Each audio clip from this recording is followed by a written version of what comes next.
നിങ്ങൾ Windows 10 Windows 11 ആണ് use ചെയ്യുന്നതെങ്കിൽ നിങ്ങളുടെ കമ്പ്യൂട്ടർ സ്പീഡ് കൂട്ടാൻ വേണ്ടി കുറച്ച് ടിപ്സ് പറഞ്ഞുതരാം. ഇതൊരു തേർഡ് പാർട്ടി ആപ്ലിക്കേഷൻ അല്ല, മൈക്രോസോഫ്റ്റിൻ്റെ തന്നെ ആപ്ലിക്കേഷനാണ്. ഫോളോ ചെയ്യാത്തവരാണെങ്കിൽ ഫോളോ ചെയ്യുക, ലൈക്ക് ചെയ്യുക, കമൻറ്റ് ചെയ്യുക, ഷെയർ ചെയ്യുക. ഈ ആപ്ലിക്കേഷൻ ഇൻസ്റ്റാൾ ചെയ്യാനായിട്ട് നിങ്ങൾ വിൻഡോസ് കീ പ്രസ് ചെയ്യുക, അതല്ലെങ്കിൽ സ്റ്റാർട്ട് ക്ലിക്ക് ചെയ്യുക. സെർച്ചിൽ സ്റ്റോർ എന്ന് ടൈപ്പ് ചെയ്യുക. മൈക്രോസോഫ്റ്റ് സ്റ്റോർ എന്ന് കാണാം, അത് ക്ലിക്ക് ചെയ്യുക. മൈക്രോസോഫ്റ്റ് സ്റ്റോറിൽ PC എന്നടിക്കുമ്പോൾ തന്നെ നമുക്ക് മൈക്രോസോഫ്റ്റ് PC മാനേജർ എന്നൊരു ആപ്ലിക്കേഷൻ കാണാം, അത് ചൂസ് ചെയ്യുക. ഗെറ്റ് എന്ന് ക്ലിക്ക് ചെയ്യുക.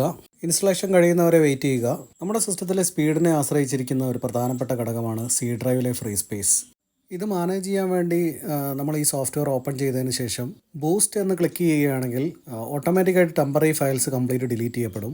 എന്തൊക്കെ ഫയലുകളാണ് ഡിലീറ്റ് ആവുന്നത് എന്നും അതിൻ്റെ സൈസ് എത്രയുണ്ടെന്നും ഇവിടെ കാണാൻ സാധിക്കും. ഇത് ചെയ്യുമ്പോൾ നിങ്ങൾ മറ്റുള്ള ആപ്ലിക്കേഷൻസ് എല്ലാം ക്ലോസ് ചെയ്ത് വെച്ചതിന് ശേഷം മാത്രം ചെയ്യുക. C ഡ്രൈവിൻ്റെ സ്പേസ് ഇവിടെ ഫ്രീ ആയിട്ടിരിക്കുന്നത് നിങ്ങൾക്ക് കാണാൻ സാധിക്കും. ലെഫ്റ്റ് സൈഡിൽ കാണുന്ന പ്രൊട്ടക്ഷൻ ക്ലിക്ക് ചെയ്ത് കഴിഞ്ഞാൽ ആൻറ്റിവൈറസിനെയും വിൻഡോസ് അപ്ഡേറ്റിനെയും ഡീഫോൾട്ട് ആപ്ലിക്കേഷൻ അങ്ങനെയുള്ള കാര്യങ്ങളൊക്കെ നിങ്ങൾക്ക് മാനേജ് ചെയ്യാൻ പറ്റും. സ്റ്റോറേജ് ക്ലിക്ക് ചെയ്ത് കഴിഞ്ഞിട്ടുണ്ടെങ്കിൽ നിങ്ങൾക്ക് C ഡ്രൈവിനെ ഡീറ്റെയിൽ ആയിട്ട് മാനേജ് ചെയ്യാൻ പറ്റും.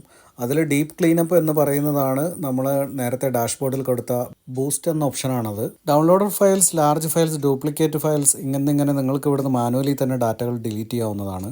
ആപ്സ് ക്ലിക്ക് ചെയ്ത് കഴിഞ്ഞാൽ നിങ്ങൾക്ക് പ്രോസസ് മാനേജ്മെൻറ്റ് കാണാൻ സാധിക്കും. ബാക്ക്ഗ്രൗണ്ടിൽ റൺ ചെയ്യുന്ന ആപ്ലിക്കേഷൻസ് ഇവിടെ കാണാം.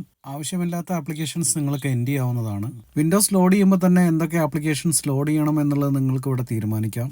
ഡീപ്പ് അൺഇൻസ്റ്റാൾ എന്നാൽ രജിസ്റ്റർ ചെയ്യുന്ന വരെ എൻട്രീസ് എടുത്ത് കളയുന്ന അൺഇൻസ്റ്റലേഷനാണ്.